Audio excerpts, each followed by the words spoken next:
Superman Kal-El returns special issue 1. Various teams because it's it's like 4 stories and all the different Yeah.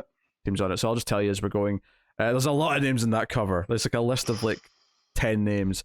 It takes up a good quarter. It looks like of that corner. Yeah. So. Do you know what's so weird about this special is that I was expecting that the main story would be either Taylor because it ties into Superman Cycle or B. Johnson because it ties into action. Instead, the main story, or the first story at least, is by Wade and ties into an upcoming story in World's Finest, which I was not expecting. And then the rest of the stories are just kind of all just backup-y style material. This is very much a grab bag. Like, again, I got it, of course, because it's Superman, and I read it.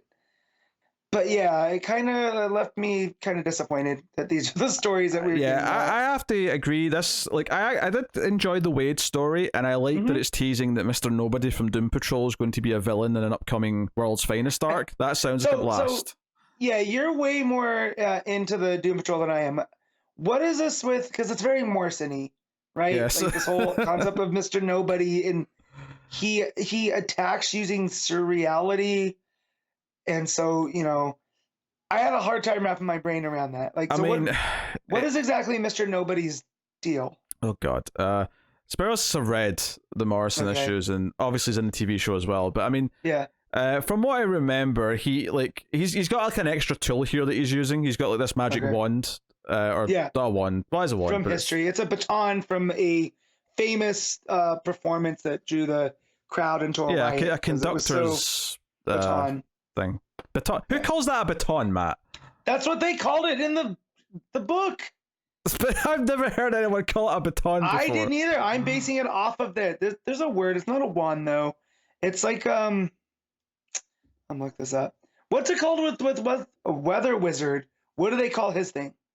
Is it the wand? That's just a wand, yeah. But he's a wizard. Of course, it's a wand. Right. That's what I'm saying. Anyway.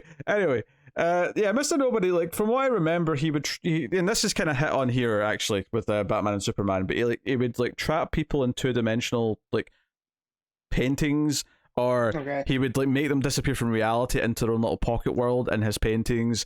But yeah, it was a lot of meta stuff. It was a lot of, like, warping reality, and he's kind of two-dimensional himself, which makes him look really weird, because he's, he has this very silhouette kind of look to him. He looks like a Picasso painting who's walking around, Yeah. Well, his head looks like a question mark to me, so I enjoy that. A little bit, yeah. Well, it's a reversed question mark. No, it's not. Yeah. It's reverse, yeah, so that'll be around. It depends on where you're looking at him from, though, because, again, he's very two-dimensional in a world that we always see as two-dimensional. Yeah. So there's always that layer there, but anyways, yeah. Yeah, so, he's a very fun character. Like, he was great in the Morrison Doom Patrol run. He was great in the TV show. He seems irreverent, right? He seems like a threat, but it's not like he's trying to cause the end of the world. He's just trying to have fun. So he's kind of like Mixie Pitalik to me, like that. So there's a little bit of that there, yeah. I enjoyed the interactions with Batman and Superman here with them. Because this is like Batman seeing him for the first time when he comes back. Hence the Return of Kal-El special title. And they deal with this crisis. They deal with him, and there's an editor's note saying, "Oh, they're going to like be facing him in World's Finest," because obviously this is a present day story, but they're going to fight him in the past. And there's like a joke at the end where like Bruce makes Clark some breakfast, and he's making jokes about his culinary skills, catching a killer. He was in Paris and he went to Le Cordon Bleu, and Clark's like, "There's no way you had time." He's like, "There's always time to learn to cook." And sorry, he's just BSing. It was a diamond smuggler he caught with egg diamond whites. Smuggler, that's right. No, not a killer. Sorry, I'm forgetting the crime. Yeah. But although if he's just cooking with egg whites, you might as well, because that's sociopathic behavior. I know you don't like eggs. Oh, that's disgusting. Just throw the yolk in there. You'll be fine. So yeah, that's the first story, and it's nice enough. I wasn't necessarily in love with the art, I'll say. Who's the art here? Oh, I've forgotten. I'll go back to the first page and tell you. The art here is sorry, Clayton Henry was the artist. That's why. So it's on about right. Yeah, Clayton Henry's fine. It's never my favorite art, but it's also not my least favorite. I feel like the reason why I said Travis Moore is because I went horizontal to read the artist, but it's that's actually the variant cover is Travis Moore. Clayton Henry, I'm not surprised to see it's him actually because they are very Clayton Henry-esque heads, and I've never been a fan of Clayton Henry's heads. Yes. So that's Clayton Henry doesn't draw 4 heads; he draws 5 heads. So yeah, especially that last couple pages when they're in the kitchen, and it's like less, the more like normal a situation he has to draw, the worse his art looks to me. He's good at action sequences where this 2-dimensional man is causing a riot. Bruce cooking eggs, not so much. Hey, the 2-dimensional, Mr. Nobody played to his strengths. Look good. Yeah, look good. So yeah, it was good. Simple shape to draw, basically. Yeah. Spoiler: this might be the strongest reaction I had to this. Is I did enjoy that story. But it's Mark Waid. Why were we surprised? Oh yeah. It's not great Mark Waid, but it is. Yeah. I agree. It's the best story in the issue, which means that we're not in for an amazing time with the rest of it. We're descending now. Because then we have a Jimmy Olsen story, which is Sina Grace writing with Dean Hashspiel on the art. And I got to say, I was not fond of this art. No, not at all. The writing now, Sina Grace. I feel like Sina Grace is doing a really good Matt Fraction impression. Of this is what the Jimmy Olsen book felt like, with Jimmy doing like correspondence work for the internet and trying to go viral and stuff. But yeah, the art really took me out because there's weird panels where it looks like Jimmy's in a car with his hair blowing back in the wind, and I don't know why. It's very I call this Cartoon Network aesthetic. It's like a Cartoon Network show. Which, if that's your bag, cool. It's personally not mine, especially. But why does Superman comics look so sad all the time? Like, there's that big 2-page layout where he's holding up like something over a couple of kids, and it looks like he's like holding in a poo or something in his face. Right. Like, he looks distressed, and I don't understand why. These weird like convex cheekbones that he's got going on. Look really weird to me. I don't know. Super not into it. The whole just thing that ends with basically Jimmy's looking for the perfect photo, and he's like, I've taken photos of you saving people like 100 million times. These don't mean anything. We need something new and exciting. And ultimately the idea is that he takes a photo of Superman looking at photos of John saving people, one of which is the classic holding up the car from the Action Comics 1 pose. The idea that it's like, here's Super Dad is back and he's looking at his son all proud, and that's like a new angle that he's never shown in his photos before. Which is a nice idea, but I hated the art in this.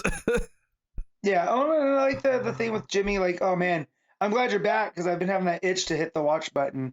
So I did like there was some, interpersonal stuff that felt nice to see, Superman come back and see Jimmy. But yeah, the art really took me out. And I was like, oh no, if this is an indicator of what this book's going to be like, we're in for a rough time. Oh, actually, that's what I think I was a bit harsh before because I don't think the next story's that bad. I think the Marv Wolfman story that's up next is perfectly solid. It's perfectly fine. It's got the best art so far. Jack Herbert on the art. I thought the art looked quite good. Lots of shadows, a lot of definition to this was the face distractions. and stuff. Yes, this is the one where John thinks he's got Lex, dead to rights. Yeah, he's like, Dad, I'm going over to like take Lex out of custody because I've got him hook, line, and sinker. And Superman's like, look, Lex has tricked me quite a number of times, son. I wouldn't be so sure. He's like, no, trust me, Dad, I've got it. And then he walks in and like Lex is doing like charity work and like he looks like a complete. He's having a press conference and. And John kicked down the door like he's the Young Bucks getting into CM Punk's locker room. I appreciate it well enough. John and Clark go patrolling, and John interacts with Lex again, and basically says he knows he's up to stuff, and basically just not intimidates in like a threatening way, but intimidates Lex in the sense that he makes Lex think that he has an idea of what he's actually doing, even though he doesn't. He's just bluffing, and it's just there's like a romantic moment with Lois and Clark at the end. There's not much to it, but I thought it was pleasant enough, and the art was it definitely the best so far. Because it's Wolfman, it definitely felt like from a different era, but it still worked. Which is kind of nice having someone of that era write a John and Clark story. Well, yeah, and it's the father trying to tell the son, look, I know you're confident in what you do, but look, I've been doing this for a while. So John's like, no, Dad, I got it. It's fine. I got it. Yeah. And then he's got to go back and tell his dad, like, no, maybe I should have listened to you. So yeah. There is a good moment though where John says, "I guess I'll never be as good as you," and Clark says, "No, you'll be better." Yeah. Like, he's confident you'll be better. That is Wolfman's, him working at DC for so long, his understanding of Superman. Yeah. So of course he's going to say that. Yeah. That was pretty good. That's the second best one. Yeah, it's the same with Batman and Dick, because every time it comes up, Batman says, "No, Dick's going to either is or is going to be better than I am." Like, that's the point. Right. It's perfectly fine. Yeah. Then the last story is called Home by Alex Segura with art by Fico Ozio. I think that says the font's a bit hard to read, to be honest. It's Fico Ocio, and not Fico's best work. I usually like Ocio's work. I first saw their work in Hawkman, and it was a lot of fun. Here it seemed a bit, I don't want to say sloppy, but definitely not the best work. So I've got the comic up. I had to go like 4 or 5 pages in to remember what this one was, because there's not really much that happens. It's basically just Superman going back to the Hall of Justice and run into a few people, Martian Manhunter, Naomi, and Wally, and basically just like they're happy to have him back. There's a lot of memories here, and you have to make a home for yourself everywhere. And there's like a tease at the end for, well, it's not even a tease. It's coming up. It's tying into like, this is him disappearing before Dark Crisis, basically, for the the death of the Justice League. And then so it's basically solidifying that happened after he returned from Warworld. So Dark Crisis all takes place after the Warworld saga. Right. So I do like, though, that this was a nice use of Naomi, right? Because she's not being used as this big powerhouse. It is the next generation person that does look up to Superman, being like, you've got Jean is the same generation as him. Wally is the generation that came after him, and then Naomi being this future generation, right? Yeah. And we already know that she looks up to him, right, for that story when he came out of his secret identity as Clark Kent, right? That was all very much part of her story too. So I liked it, but this definitely felt like not even an annual backup. This felt like it would have been in like I'm trying to think of the other type of stuff. Those 100-page specials with all the short stories. Yeah, it feels like I will say this, and this is not to say that the art's bad. I think the art's perfectly fine. It's a little 90s perhaps, but it's fine. Yeah. But Naomi looks so, like, her outfit looks just kind of shitty when it's not drawn by Jamal Campbell, or like I think she looks notably different because it's a different artist drawing her. That really stuck out to me. Whereas at least with Superman and that, I'm used to like 100 million different artists' interpretations. Right, because Naomi's been so Bendis has kept her so in either action or Superman or Teen Titans, it's very a controlled look for her. But no, I did like this. I like what Wally had to say about Superman, and what he means to that generation. So a lot of fun stuff. But ultimately, this is just kind of a mixed bag that was like an okay read. Like, if this was on a busier week, I actually would have been upset that I read this, because it took up a lot.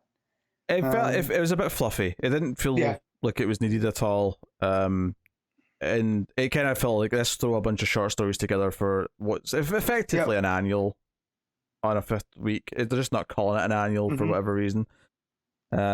There's, I guess, the loose thread of this is like the first time Superman goes back to the Hall of Justice, the first time he sees Jimmy, the first time he sees Batman, the first it's just, that's all it really, that's the connecting tissue. And it's not really the Marv Wolfman story, there's like, it's the first time he's with Lois kind of for like a page, and then it just like goes into the John story. It cuts ahead to like a different story effectively. All right, what are you rating Superman Kal-El special? I'm gonna give this a 7. I think that's a bit generous. That's fine. A bit generous. I'll give it a 6. It's perfectly readable. I like the Wade story well enough. I think the Wolfman one's nice, but like it's very skippable. Like this is a $6 book you do not need to read.